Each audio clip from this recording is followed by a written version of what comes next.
ऋग्वेद का सुबोध भाष्य प्रथम मंडल 97वां श्लोक। हे अग्नि, हमारा पाप दूर कर और धन का प्रकाश हमारे ऊपर हो। हमारा पाप दूर हो। उत्तम देश में रहने की इच्छा, उत्तम मार्ग से जाने की इच्छा और उत्तम धन प्राप्त करने की इच्छा धारण करके हम तुम्हारी पूजा कर रहे हैं। हमारा पाप दूर हो। जो इनमें ये भक्त तुम्हारा वर्णन करता है और हमारे सब विद्वान तुम्हारी ही भक्ति करते हैं, अतः हमारा पाप दूर करो। हे अग्नि, हम सब विद्वान तुम्हारे भक्त हुए हैं और हम तुम्हारे ही हो गए हैं, अतः हमारे पाप दूर करो। इस बलवान अग्नि की किरणें चारों तरफ फैल रही हैं। ऐसा वह अग्नि हमारे पाप दूर करे। हे सब और मुख वाले अग्नि थे, तू निसंदेह चारों ओर सब पर प्रभाव डालने वाला है। ऐसा तू हमारे पाप दूर कर। हे सब और मुख वाले अग्नि थे, नौका से समुद्र के पार होने के समान सब शत्रुओं से हमें पार ले जाओ और हमारे पाप दूर करो। वह तो नौका से समुद्र के या नदी के पार जाने के समान हमारे कल्याण के लिए हमें सब दुर्गति से पार ले जाओ। हमारा पाप दूर हो। भावार्थ, पाप न करना, पाप की वासना दूर करना और शुभ कर्म करना ही उन्नति का सत्य मार्ग है।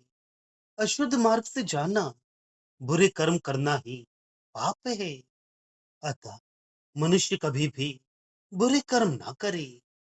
इस प्रकार पाप दुखी होता हुआ हमसे दूर हो जाए।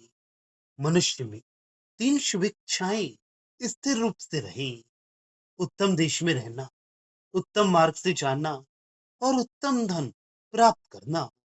ये तीन इच्छाएं मनुष्य के मन में रहें। इनके साथ यज्ञ करने की इच्छा भी चाहिए, क्योंकि यज्ञ मनुष्य की उन्नति करने वाला है। हमारे सभी विद्वान, ज्ञानी एवं सुविचारी हो।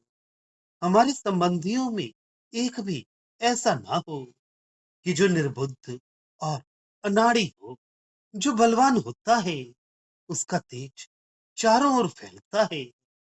यह अग्नि अत्यंत बलवान है, इसलिए इसके तेज का विस्तार बहुत ज्यादा होता है।